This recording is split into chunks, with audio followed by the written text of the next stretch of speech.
नमस्कार दोस्तों, GK GS discussion में आप लोग का फिर से स्वागत है। तो आज जैसे कि आप लोग जानते हैं कि साइंस का सेट प्रैक्टिस 4 नंबर का लेके आई हूँ। तो आप लोग को अगर मेरा वीडियो अच्छा लगता है थोड़ा सा भी, तो इसको लाइक और सब्सक्राइब करें, ठीक है। तो चलिए क्वेश्चन की ओर चलते हैं। देखिए, पहला क्वेश्चन आ गया आपका बोर्ड पे। पहला क्वेश्चन कह रहा है कि कोका कोला जैसे पेय पदार्थ में किस अम्ल की उपस्थिति के कारण खट्टा स्वाद का अनुभव होता है। कोका कोला में जो है वो खट्टा स्वाद किस अम्ल की उपस्थिति के कारण होता है। ऑप्शन है फॉस्फोरिक अम्ल या लैक्टिक अम्ल या ऑक्जेलिक अम्ल या नाइट्रिक अम्ल। तो कौन होगा इसका? कोका कोला खट्टा क्यों लगता है? हल्का सा उसमें जो है जब पियेंगे ना तो हल्का सा जो है खट्टा लगेगा। तो कोका कोला जो है खट्टा लगता है फॉस्फोरिक अम्ल के कारण। फॉस्फोरिक अम्ल के कारण जो है वो कोका कोला का जो स्वाद होता है हल्का सा खट्टा लगता है। अब इसका सूत्र क्या होता है? H3PO4। अगर कभी नाम ना दे दिया, सूत्र ही दे दिया, तो आप लोग आसानी से लगा लीजिएगा। अब ऑक्जेलिक अम्ल की बात कर लेते हैं। ऑक्जेलिक अम्ल, ऑक्जेलिक अम्ल ये किस किस में पाया जाता है?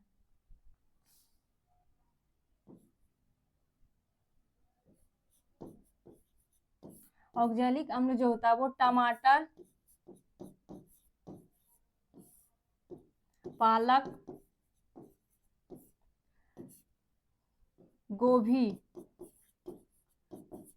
और ब्रोकली। ब्रोकली किसे कहते हैं? हरा वाला जो गोभी रहता है, ब्रोकली। ये सब में क्या पाया जाता है? तो ऑक्जेलिक अम्ल पाया जाता है। अब ये लैक्टिक अम्ल किस में पाया जाता है? ये तो आप लोग जानवे करते होंगे। लैक्टिक अम्ल, लैक्टिक अम्ल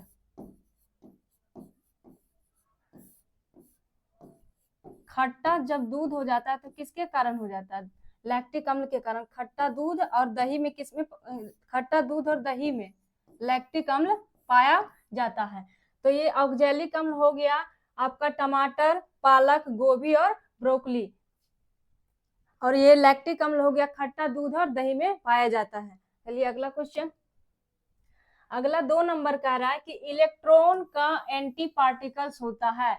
इलेक्ट्रॉन का एंटी पार्टिकल्स होता है प्रोटॉन या पॉजिट्रॉन या न्यूट्रॉन या इनमें से कोई नहीं। कौन होता है एंटी पार्टिकल? इलेक्ट्रॉन का एंटी पार्टिकल मतलब इसी के गुण जैसा मिलता हो लेकिन ये छोटा हो, महीन कण हो, एंटी पार्टिकल। तो ये जो होता है इलेक्ट्रॉन का एंटी पार्टिकल पॉजिट्रॉन होता है। पॉजिट्रॉन। इलेक्ट्रॉन की खोज किसने किया था? बताइएगा आप लोग कमेंट में कि इलेक्ट्रॉन की खोज किसने किया था और कब किया था। इलेक्ट्रॉन की खोज किसने किया था और कब किया था? तो इलेक्ट्रॉन की खोज कब हुई थी? 1897 ईस्वी में। किसने किया था? तो जे थॉमसन साहब ने। J Thomson. चलिए अगला क्वेश्चन है। अगला 3 नंबर का रहा है कि ब्रह्मांड में सबसे अधिक पाए जाने वाला तत्व कौन सा है। ब्रह्मांड में सबसे अधिक कौन सा तत्व पाया जाता है? ब्रह्मांड में सबसे अधिक पाए जाने वाला तत्व हाइड्रोजन है या नाइट्रोजन है या ऑक्सीजन या हीलियम है? कौन है? ब्रह्मांड में सबसे अधिक कौन सा तत्व पाया जाता है? तत्व पूछ रहा है, तत्व, गैस नहीं। सबसे ज्यादा कौन सा तत्व पाया जाता है? तो ये हाइड्रोजन होगा। हाइड्रोजन। अगर गैस पूछ दे तब? ब्रह्मांड में यहाँ पर गैस के बारे में बता देते हैं कि कौन सा गैस सबसे ज्यादा ब्रह्मांड में। ब्रह्मांड में सर्वाधिक गैस कौन है? नाइट्रोजन। नाइट्रोजन कितना परसेंट होता है? 78%।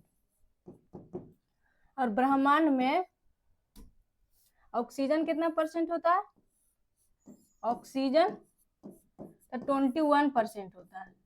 और कार्बन डाइऑक्साइड कितना होता है? CO2 तो 0.03%। और बाकी जो बचा रहता है वो छोटा छोटा अन्य गैस होता है। तो अगला क्वेश्चन, अगला कह रहा है 4 नंबर की धुआं किस प्रकार की विलयन का उदाहरण है। धुआं किस प्रकार की विलयन का उदाहरण है? ठोस में गैस का, या गैस में ठोस का, या गैस में द्रव का, या गैस में गैस का, किसका है? धुआं किस प्रकार के विलयन का उदाहरण है? तो इसका जो हो जाएगा वो ठोस में गैस का, धुआं जो है वो ठोस में गैस का हो जाएगा। अब वायु किसका मिश्रण होता है? वायु, वायु जो होता है गैस में गैस का, गैस में गैस का। और कोहरा पूछ देता है, कोहरा, कोहरा,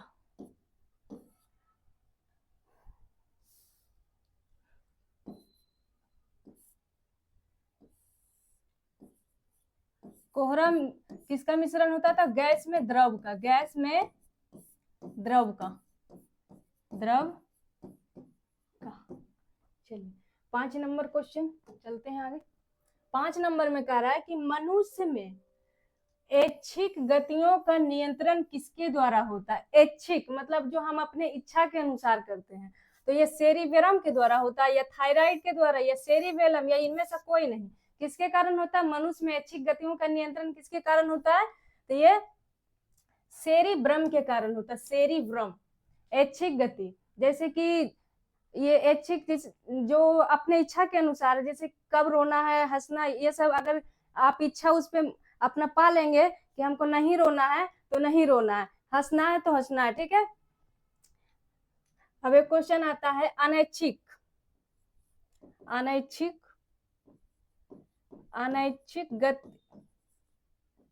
ये सेरिब्रम जो होता है मस्तिष्क का भाग होता है, मस्तिष्क का। ये सेरिब्रम के बारे में पहले बता देते हैं। सेरिब्रम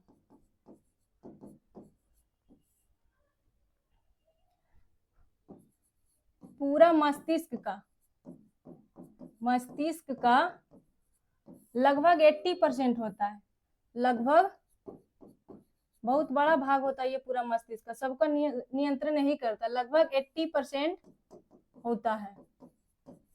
तो सेरिब्रम तो हो गया कि हमारा ऐच्छिक गतियों का नियंत्रण कर रहा है, जो हमारे बस में है। और जो हमारे बस में नहीं है, जैसे रक्तदाब हो गया, सांस लेना हो गया, हृदय धड़कना हो गया, ये सब तो हमारे बस की बात नहीं है। अगर हम रोकना भी चाहेंगे तो कितना देर, सेकंड की बात होती है रोकने की, 2-4 सेकंड आप रोक सकते हैं, ज्यादा तो नहीं रोक सकते हैं। तो अनैच्छिक गतियों का नियंत्रण कौन करता है? अनैच्छिक गतियों का नियंत्रण, अनैच्छिक गतियों का मॉडुला, मॉडुला ऑब्लंगाटा, ये भी मस्तिष्क का ही भाग होता है। इसका कार्य होता है अनैच्छिक गतियों का नियंत्रण करना, अनैच्छिक गतियों का नियंत्रण करना। अनैच्छिक गति में क्या, इसके मतलब क्या होता है? इसका एग्जांपल हम दे देते हैं कि जैसे सांस लेना हो गया, श्वास लेना, श्वास लेना, हृदय धड़कना, हृदय धड़कना, ईटीसी। हम मस्तिष्क में कितने भाग होते हैं? मस्तिष्क के 3 भाग होते हैं। मस्तिष्क के 3 भाग होते हैं, 3 भाग होते हैं। कौन कौन? तो पहला होता है अग्र मस्तिष्क, अग्र मस्तिष्क। दूसरा होता है मध्य मस्तिष्क, मध्य मस्तिष्क। और तीसरा होता है पश्च मस्तिष्क।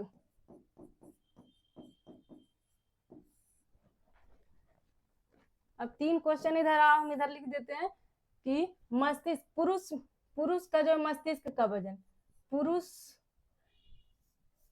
मस्तिष्क, मस्तिष्क का वजन का वजन। पुरुष का कितना होता है? पुरुष का तो 1350 ग्राम होता है, 1350 ग्राम। महिला का कितना होता है? महिला का जो होता है वो 1200 ग्राम, इससे 150 ग्राम कम होता है। अब बोल दे कि छोटका बच्चा का कितना होता है। जब बच्चा का जन्म होता है तो उसका जो है वो मस्तिष्क का वजन कितना होता है। अगर घर में कभी कोई पूछ लिया कि छोटका बउआ का जो है मस्तिष्क का वजन कितना है, बताओ तो तुम बायोलॉजी पढ़ी है, तो छोटा बच्चा का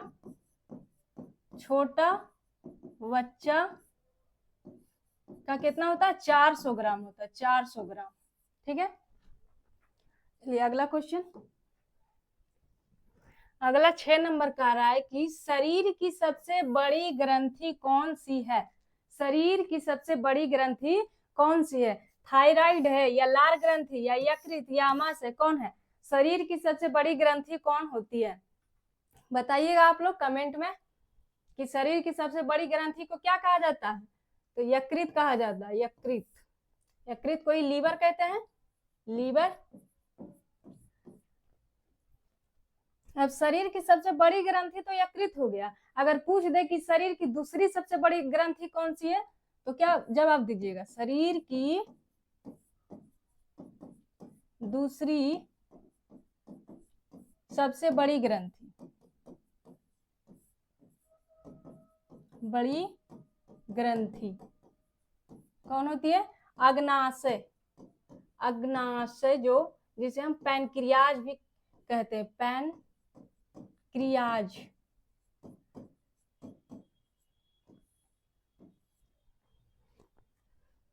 शरीर की सबसे छोटी ग्रंथि कौन होती है? शरीर की सबसे छोटी ग्रंथि, शरीर की सबसे छोटी ग्रंथि पिट्यूटरी, पिट्यूटरी ग्रंथि, पिट्यूटरी ग्रंथि। अच्छा, यकृत के बारे में, पित्त का निर्माण कहाँ से होता है? पित्त का निर्माण कहाँ से होता है? तो यकृत से ही होता है।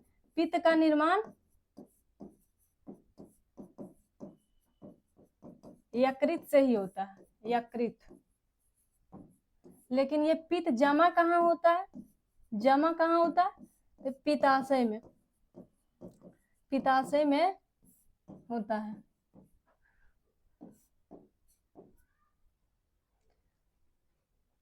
अगला क्वेश्चन, अगला कह रहा है 7 नंबर क्वेश्चन कि निम्न में से किसमें दिशा और परिमाण दोनों होता है? दिशा और परिमाण दोनों होता है। तो ये ऑप्शन है द्रव्यमान या दूरी या संवेग या चाल, किसमें दिशा और परिमाण दोनों होता है? दिशा और परिमाण किसमें होता है? दोनों किसमें होता है? तो ये संवेग में होता है, संवेग। दिशा और परिमाण, ये मतलब सदिश राशि पूछ रहा है, सदिश में दिशा और परिमाण दोनों होता है और अदिश में जो है वो दोनों नहीं होता है। तो इसमें सदिश राशि में कौन कौन आ जाएगा?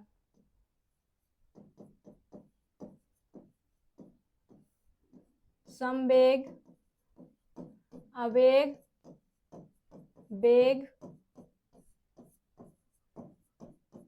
भार, विस्थापन, विस्थापन, ये सब किसमें आता है? ईटीसी। विस्थापन ये सब जो है सदिश राशि में आता है। और अदिश राशि में, अदिश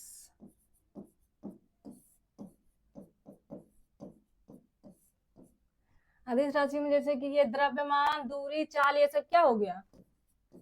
अदिश हो गए। द्रव्यमान, दूरी और चाल।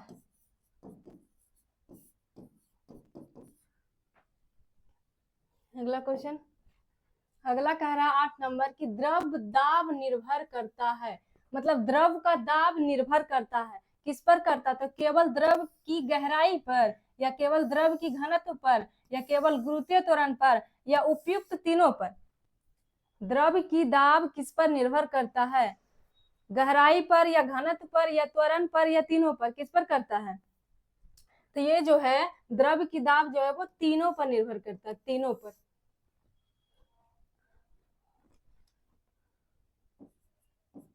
द्रव का दाब जो है गहराई बढ़ने पर,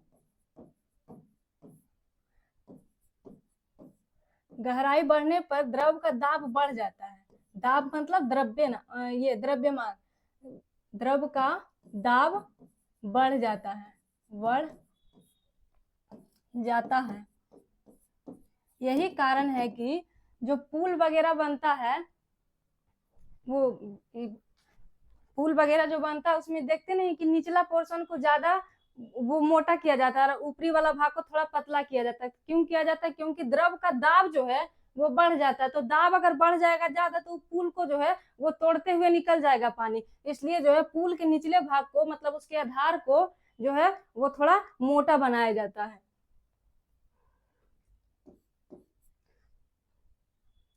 हमें वायुमंडलीय दाब, वायुमंडलीय दाब के बारे में पढ़ लेते हैं कि वायुमंडल में जितनी भी गैस है वो हमारी ये जो पृथ्वी पर सारी चीजों के ऊपर वो दाब लगा रही है। तो इसलिए हम लोग को वो दाब का प्रभाव नहीं होता, क्योंकि वो चाहे बड़ा चीज हो या छोटा, हर एक कण के ऊपर वो अपना दाब लगा रही है। जितने भी गैस वायुमंडल में पाए जाते हैं तो उसका प्रेशर जो है हम लोग के शरीर पर पड़ता है।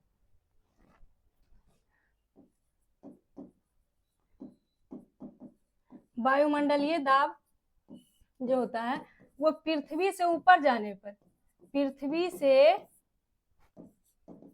ऊपर जाने पर घटेगा कि बढ़ेगा? ऊपर जाने पर। अगर हम जैसे अभी पृथ्वी पर है, कोई अभी पृथ्वी पर है और ऊपर चला गया तो उसका वायुमंडलीय दबाव जो है वो घटेगा या बढ़ेगा? तो यहाँ घटेगा, क्योंकि जो है वायुमंडल पृथ्वी की ओर लगा रहा है और हम पृथ्वी से ऊपर जा रहे हैं तो घटवे करेगा। तो वायुमंडलीय दाब पृथ्वी से ऊपर जाने पर क्या होता है? घटता है, घटता है। इसी कारण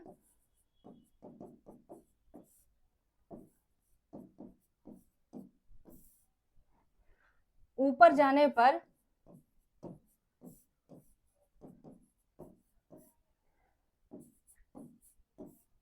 पेन से स्याही निकलने लगती है। यही कारण वायुमंडलीय दबाव कम होने के कारण पेन से स्याही अपने आप निकलने लगती है, स्याही निकलने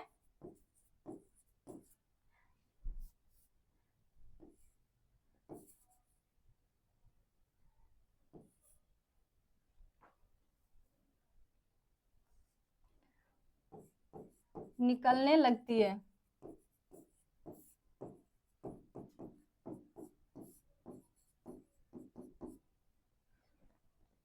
वायुमंडलीय दबाव जो लगाता है वो कितना लगाता है? वायुमंडलीय दबाव का वैल्यू कितना होता है?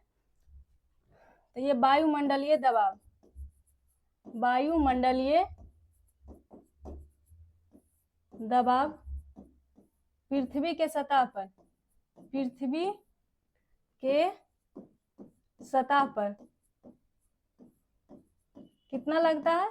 तो 1.013 गुने 10⁵ न्यूटन प्रति मीटर स्क्वायर, या इसी को पास्कल में बोल सकते हैं। पास्कल मतलब इतना जो है वो दाब जो है लगते रहता है हमारे पृथ्वी पर। अगला क्वेश्चन, अगला 9 नंबर कह रहा है कि किसी भी वस्तु की सभी स्थितियों के लिए कौन सा आभासी व सीधा प्रतिबिंब बनाता है? किसी भी वस्तु की सभी स्थिति के लिए कौन सा आभासी व सीधा प्रतिबिंब बनाता है?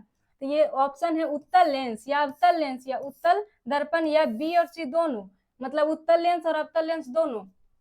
इसका आंसर क्या हो जाएगा? सभी स्थितियों के लिए आभासी व सीधा प्रतिबिंब कौन बनाता है? तो बी और सी दोनों हो जाएगा, बी और सी दोनों।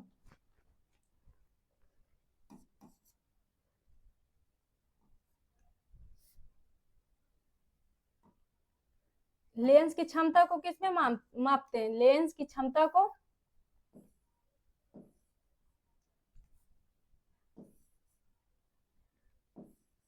लेंस की क्षमता को किसमें मापते हैं? लेंस की क्षमता को डायोप्टर में मापते हैं, डायोप्टर में मापते हैं।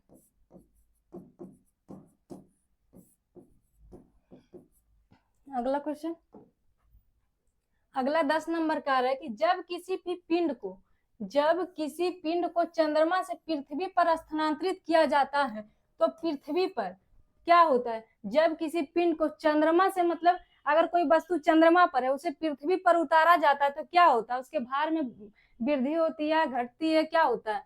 तो उसका भार, ऑप्शन है कि उसका भार घट जाता है, या भार और मात्रा अपरिवर्तित रहती है, या भार बढ़ जाता है और मात्रा परिवर्तित रहती है। इनमें से कोई नहीं। इसका आंसर क्या होगा? जब पृथ्वी पर चंद्रमा से किसी वस्तु को उतारा जाता है तो क्या होता है? तो इसका आंसर जो हो जाएगा वो सी नंबर हो जाएगा। भार बढ़ जाता है लेकिन मात्रा अपरिवर्तित रहती है, क्योंकि पृथ्वी पर अगर किसी वस्तु का भार 100 केजी है तो उसका 1/6 चांद पर होगा। मतलब पृथ्वी के भार का 1/6 जो होता है वो चांद पर होता है। पृथ्वी के भार का 1/6 कितना होता है? चांद पर होता है। लेकिन द्रव्यमान, मतलब मात्रा जो है वो अपरिवर्तित रहती है, चाहे पृथ्वी पर हो चाहे तो चांद पर हो, कहीं पर भी हो। ये मात्रा जो है यानी द्रव्यमान कभी नहीं बदलती है। चलिए तो हम वस्तु के भार के बारे में जान लेते हैं। वस्तु का भार बराबर क्या होता है? m गुने जी। m गुने जी। m क्या होता है? ये द्रव्यमान होता है, द्रव्यमान। जी क्या होता है? गुरुत्व त्वरण, गुरुत्व त्वरण। अब इसमें बहुत सारा कंडीशन है कि वस्तु का भार पृथ्वी के कौन से भाग पर क्या होता है। वस्तु का भार पृथ्वी से ऊपर जाने पर, मतलब पृथ्वी से जब हम ऊपर जाएंगे ना तब वस्तु का भार क्या होगा? तो पृथ्वी से ऊपर जाने पर भार क्या होता है? घटता है, घटता है। एक कंडीशन आता है कि पृथ्वी से नीचे जाने पर, नीचे जाने पर भी भार घटता है, भार घटता है। अगला कंडीशन है कि पृथ्वी ये विषुवत रेखा पर या भूमध्य रेखा पर, विषुवत रेखा पर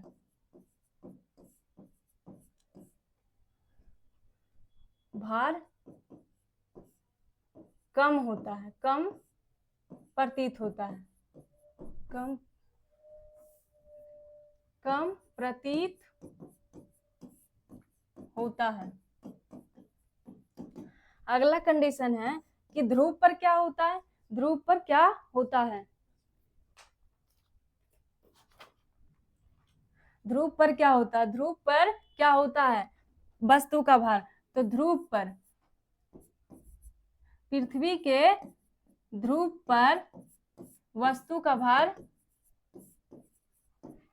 सबसे ज्यादा होता है, सबसे ज्यादा होता है, ज्यादा होता है।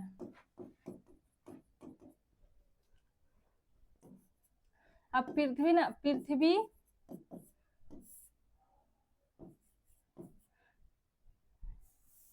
चंद्रमा पर वस्तु का भार, चंद्रमा पर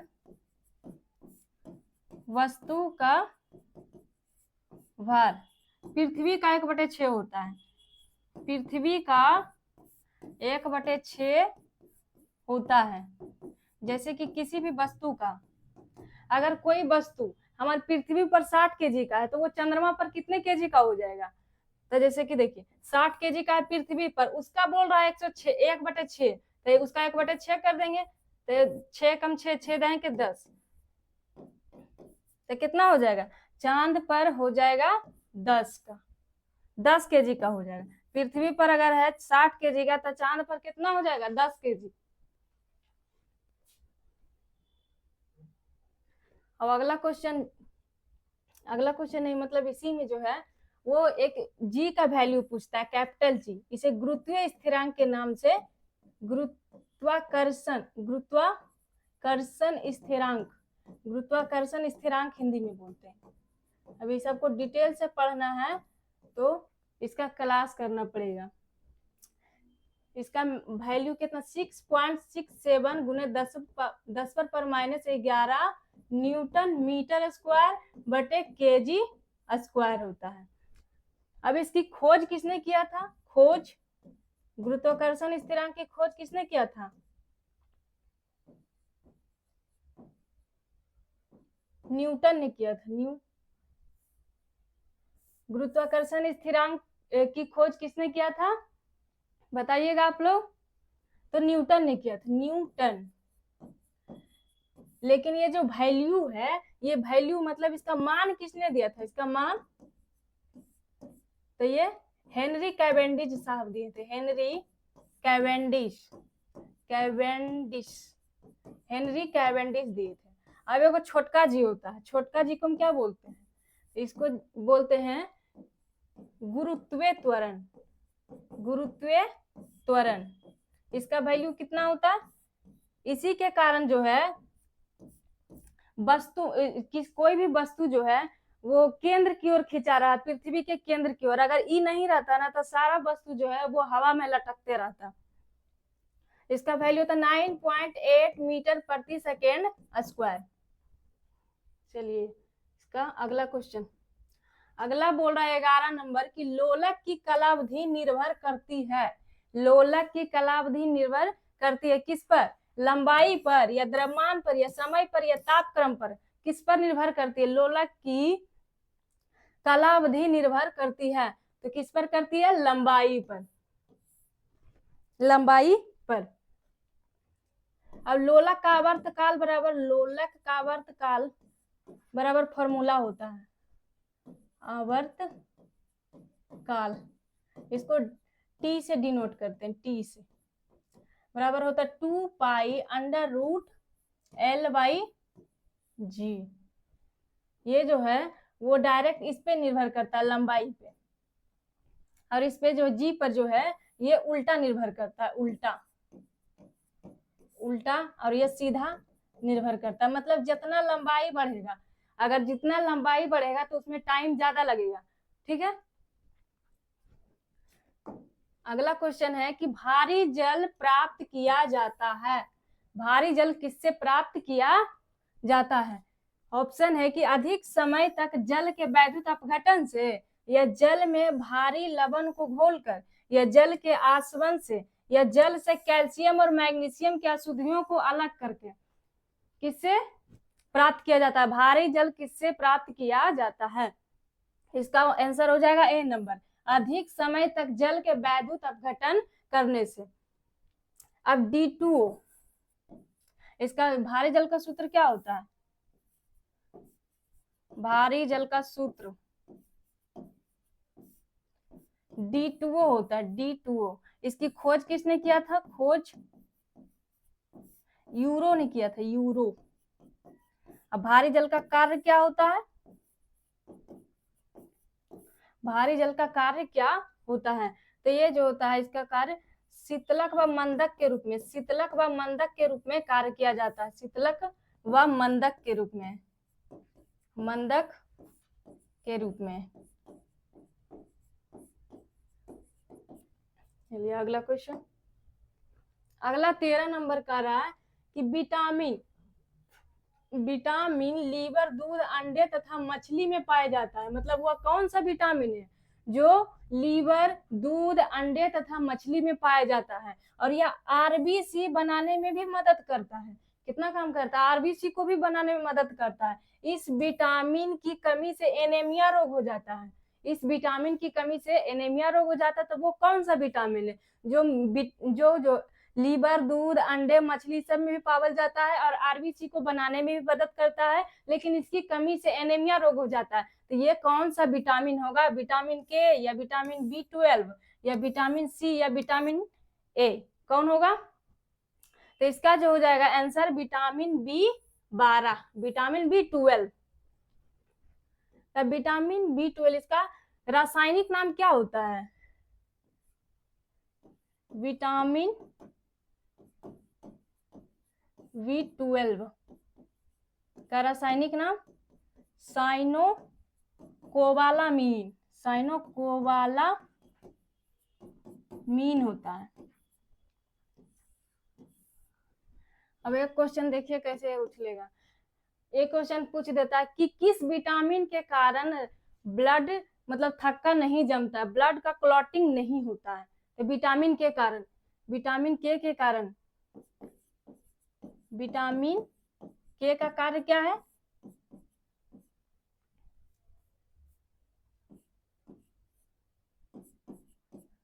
रक्त का थक्का नहीं जमना, मतलब बहते रहेगा, रक्त का थक्का, अब बहते रहेगा तो आदमी मरबे न करेगा, क्योंकि सारा ब्लड निकल जाएगा, थक्का नहीं जमना। और विटामिन ए, विटामिन ए आंख में जो है वो रतौंधी किसके कारण हो जाता है?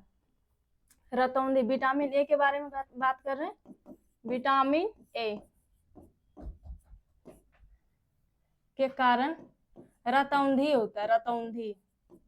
और विटामिन सी के कारण क्या होता है? विटामिन सी, स्कर्वी रोग किसके कारण होता है? विटामिन सी के कारण स्कर्वी रोग।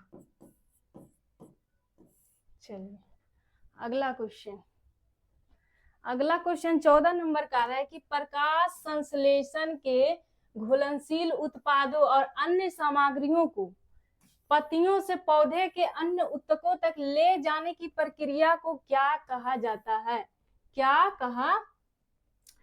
कहा जाता है? यहाँ गलती लिखा गया, क्या कहा जाता है? प्रकाश संश्लेषण के घुलनशील, जैसे कि पत्ता जो है, पेड़ पौधे की पत्तियां प्रकाश संश्लेषण के दौरान ऊर्जा बनाती है, तो इसको जो है पत्तियों से पौधे के अन्य ऊतकों तक पहुंचाने का कार्य क्या कहलाता है? जैसे भोजन बनाया ठीक है पत्ती में, लेकिन इसको जब पहुंचाने का उसको शरीर, उसके बॉडी में, मतलब ये पौधे के बॉडी के हर अंग में पहुंचाने की प्रक्रिया को क्या कहा जाता है? पहले तो पहुंचाने का कार्य कौन करता है? तो खनिज लवण को पहुंचाने का कार्य, खनिज लवण को पहुंचाने का कार्य, पहुंचाने का कार्य पौधे में कौन करता है? पौधा में फ्लोएम करता है, फ्लोएम, फ्लोएम करता है। अब पानी को कौन पहुंचाता है पूरे पौधे में? पानी का परिवहन कौन करता है? पानी का परिवहन पूरे पौधे में कौन करता है? तो ये जाइलम करता है, जाइलम। तो वही पूछ रहा है इसमें कि प्रकाश संश्लेषण के दौरान जब पत्ती भोजन बनाती है तो उस भोजन को उसके पौधे के विभिन्न भागों तक पहुंचाने की प्रक्रिया को क्या कहा जाता है? बिंदु स्राव कहा जाता है, या बाष्पोत्सर्जन, या अनुवर्तनी गति, या स्थानांतरण, क्या कहा जाता है? तो इसे स्थानांतरण कहा जाता है। क्या कहा जाता है? स्थानांतरण। अगला क्वेश्चन है कि फूल के प्रजनन का भाग कौन सा है? फूल के प्रजनन का भाग कौन सा है? पुंकेसर और कार्पल्स, या कैलिक्स और कार्पल्स, या कैलिक्स और कोरोला, या कोरोला या पुंकेसर, कौन होता? फूल के प्रजनन का भाग कौन सा होता है? इसका आंसर हो जाएगा ए नंबर, पुंकेसर और कार्पल्स, पुंकेसर और कार्पल्स। अब पुष्प के मादा जनन अंग क्या कहलाते? जयांग कहलाती, जयांग, गाइनोसियम, गाइनोसियम। अब पुष्प के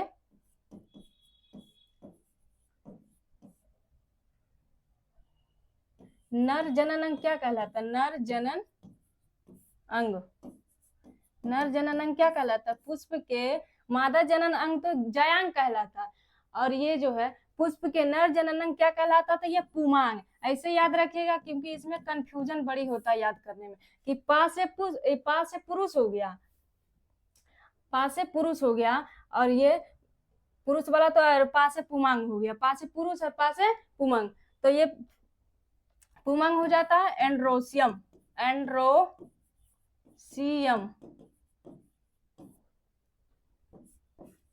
अब फूल का दो भाग होता है, एक बाह्य दल पुंज, एक दल पुंज। जो पुष्प के एक बाह्य दल पुंज, एक दल पुंज होता है जो पुष्प के सहायता प्रदान करता है, पुष्प को क्या करता है, सहायता। बाह्य दल पुंज, बाह्य दल पुंज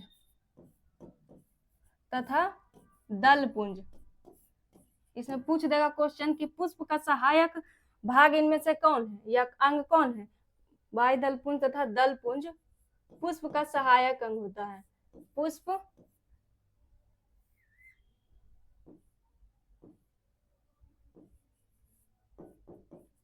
पुष्प का सहायक भाग होता है।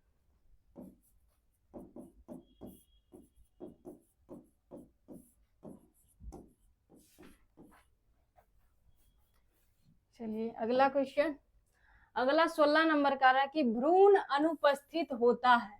भ्रूण किसमें अनुपस्थित होता है। ऑप्शन है शैवाल में, ब्रोफाइट्स में, या टेरिडोफाइट्स में, या अनावृत बीजी में। शैवाल में या ब्रायोफाइट्स में या टेरिडोफाइट्स में या अनावृत बीजी में भ्रूण किसमें अनुपस्थित होता है। तो इसका आंसर हो जाएगा शैवाल में। भ्रूण जो है वो शैवाल में अनुपस्थित होता है। शैवाल में क्लोरोप्लास्ट पाया जाता है, इसी के कारण तो वो हरा होता है। शैवाल में क्लोरोप्लास्ट पाया जाता है।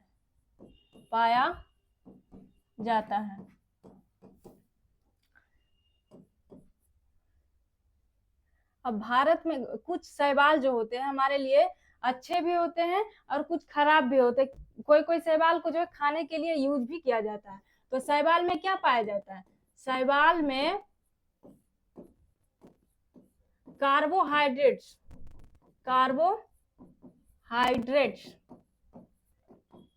तथा विटामिन पाया जाता है,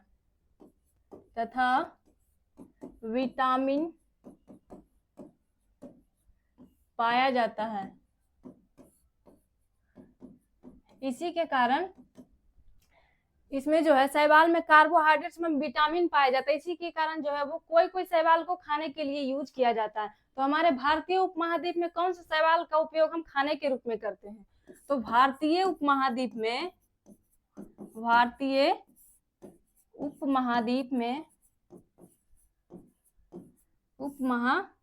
में अम्बली केरस नामक शैवाल खाते हैं। अम्बलिकस नामक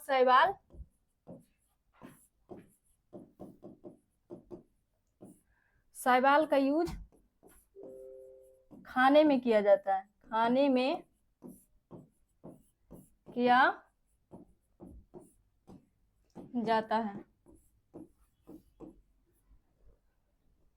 अब शैवाल का अध्ययन क्या कहलाता है, शैवाल का अध्ययन फाइकोलॉजी कहलाता है। और कवक का अध्ययन क्या कहलाता है, कवक का अध्ययन माइकोलॉजी।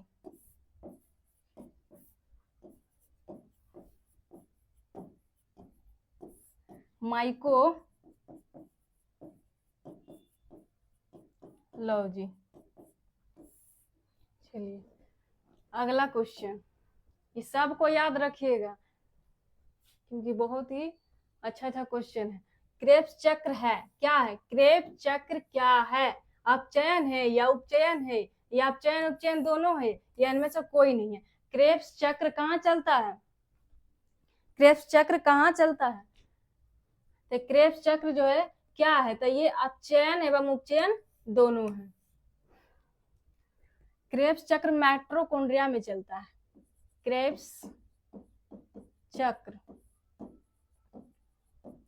माइटोकॉन्ड्रिया में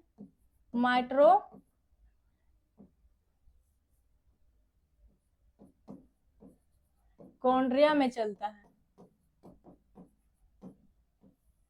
एक प्रोसेस है ऊर्जा बनाने का, चलता। अब ये क्रेब्स चक्र के दौरान क्या होता है, तो इससे जो है जब माइटोकॉन्ड्रिया में क्रेब्स चक्र चलता है तो उससे जो है 38 एटीपी का निर्माण होता है, उससे जो है ऊर्जा मिलती है हम लोग को, इससे 38 एटीपी का निर्माण होता है, 38 एटीपी का निर्माण होता है, निर्माण होता है। एटीपी का मतलब क्या हुआ? एटीपी एंड्रोसीन ट्राइफॉस्फेट,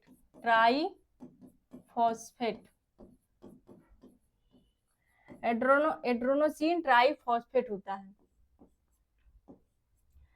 यही से एटीपी को क्या कहा जाता है? एटीपी को इसको जब ये ऊर्जा बनाता है इसलिए एटीपी को एनर्जी करेंसी के नाम से जानते हैं। एनर्जी, ये सब क्वेश्चन पैसा दे के भी पढ़िएगा, नहीं तो नहीं पढ़ाएगा आप, नहीं तो पढ़ के देख लीजिए। इसको एनर्जी करेंसी, CURRENCY, करेंसी के नाम से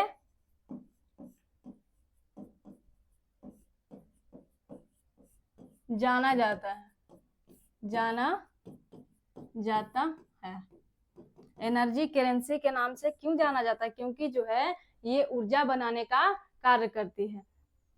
अब एक क्वेश्चन आता है कि माइटोकॉन्ड्रिया के आंतरिक, माइटोकॉन्ड्रिया के आंतरिक भाग को क्या कहते हैं? माइटोकॉन्ड्रिया के आंतरिक भाग क्या कहलाती है? को क्रिस्टी कहते हैं, क्रिस्टी। अब माइटोकॉन्ड्रिया की खोज किसने किया था? माइटोकॉन्ड्रिया की खोज अल्टमैन ने किया था। माइटोकॉन्ड्रिया की खोज अल्टमैन।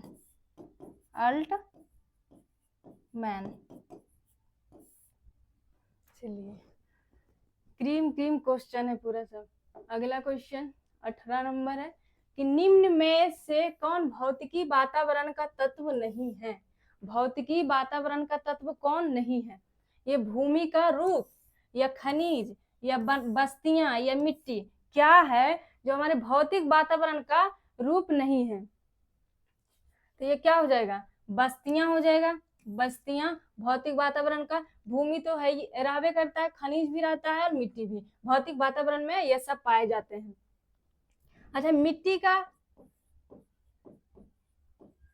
मिट्टी का ऊपरी भाग किस चट्टान के टूटने से बनता है? मिट्टी का ऊपरी भाग जिसपे जो है हम लोग चलते हैं वो किस चट्टान के टूटने से बनता है? मिट्टी का ऊपरी भाग जो है वो लैटेराइट चट्टान के टूटने से बनता है। लैटेराइट चट्टान के टूटने से बनता है,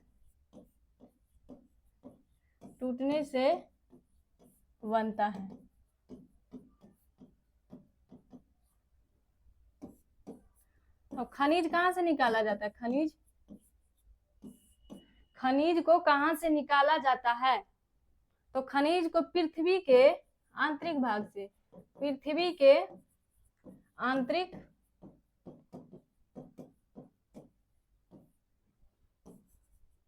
भाग से निकाला जाता है। आप लोग अपना नोट्स बनाइए, और नोट्स नहीं बनाइएगा अपना तो हम तो PDF देते ही टेलीग्राम में। चलिए, अगला क्वेश्चन 19 नंबर का रहा है कि पायरोहेलियोमीटर का प्रयोग किसकी ऊंचाई मापने में किया जाता है? पायरोहेलियोमीटर का प्रयोग किसकी ऊंचाई मापने में किया जाता है? तो ये ऑप्शन में है सन स्पॉट को, या सोलर रेडिएशन को, या वायु के ताप को, या पौधे के ताप को। किसको मापने में पायरोहेलियोमीटर का प्रयोग किया जाता है? तो ये जो है वो सोलर रेडिएशन को। सोलर रेडिएशन किसे कहते हैं? तो जो प्रकाश, सूर्य का प्रकाश हमारे पृथ्वी पर विकिरण के रूप में आती है उसे ही हम सोलर रेडिएशन कहते हैं। उसे क्या कहते हैं? सोलर रेडिएशन कहते हैं। अब हो गया कि सूर्य का तापमान किससे मापते हैं? अगला क्वेश्चन आया है कि सूर्य का तापमान किससे मापते हैं? जैसे सूर्य के चारों बगल जो है वो कितना लहलहा सा तापमान रहता है, तो सूर्य के तापमान पायरोमीटर, पायरोमीटर से मापते हैं। अगला क्वेश्चन है कि झूठ का पता कैसे लगाते हैं? पॉलीग्राफ से। झूठ का पता पॉलीग्राफ से लगाते हैं। पानी में तेल की मात्रा को कैसे हम मापेंगे? पानी में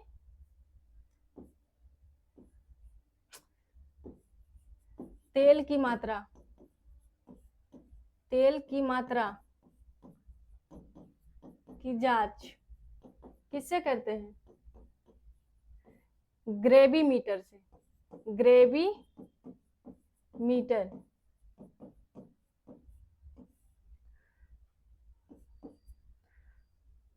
अब हाइड्रो अपेक्षिक आर्द्रता को, अपेक्षिक आर्द्रता अपेक्षिक आर्द्रता को हाइग्रोमीटर में मापते हैं। हाइग्रोमीटर। अपेक्षिक घनत्व को किस में मापते हैं? अपेक्षिक घनत्व।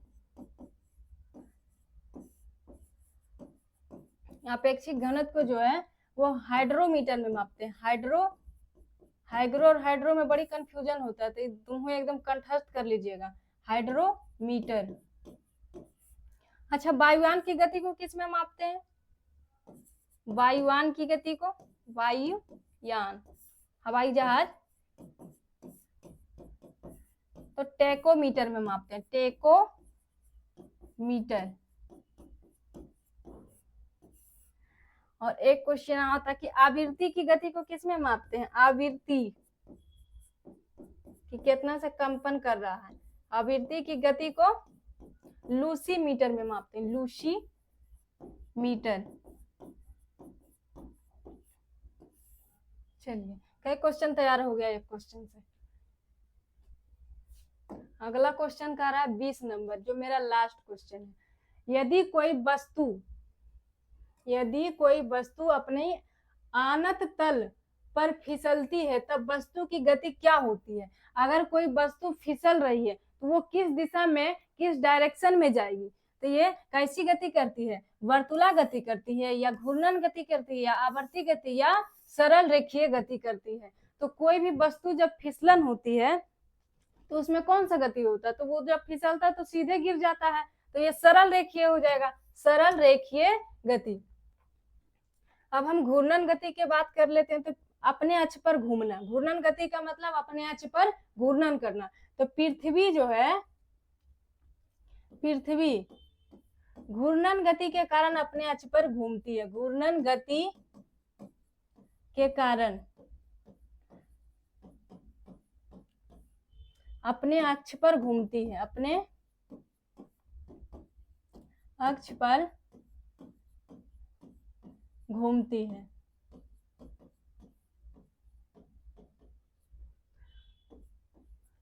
अब बात करें हम आवर्ती गति का। आवर्ती गति का मतलब क्या होता है?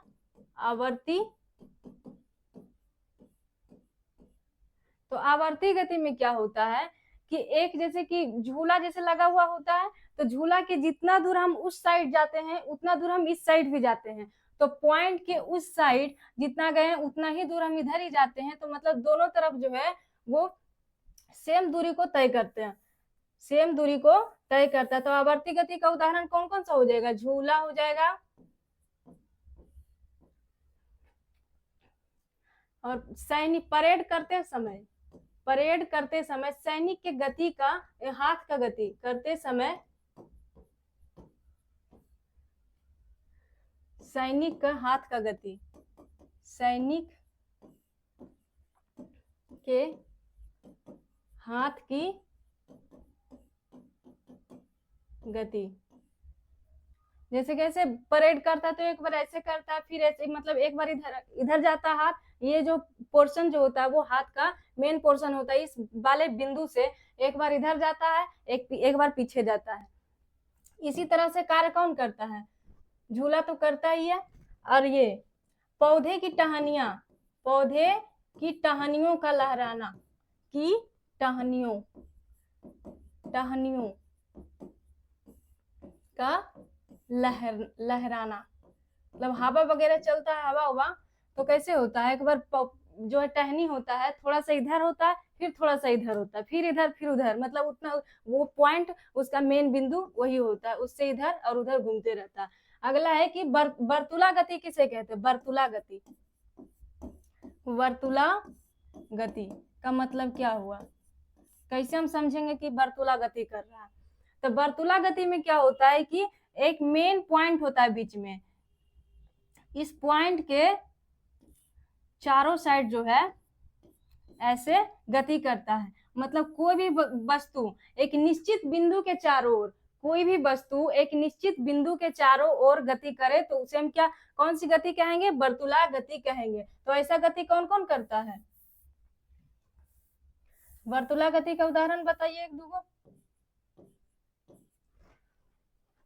तो वर्तुला गति में कौन आ जाता है, पंखा, फैन की पंखुड़ी, पंखा की पंखुड़ी, देखते नहीं हो उसमें जो मेन पोर्शन बीच वाला होता है उसके तीन वो जो पंखी रहता है उसका वो लगा हुआ रहता है एक निश्चित बिंदु के चारों, उसी में घूमते रहता है, तो पंखा की पंखुड़ी हो गया। घड़ी की सुइयां हो गई,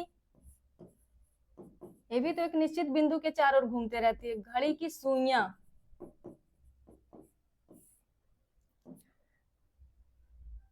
और सिलाई मशीन, सिलाई मशीन,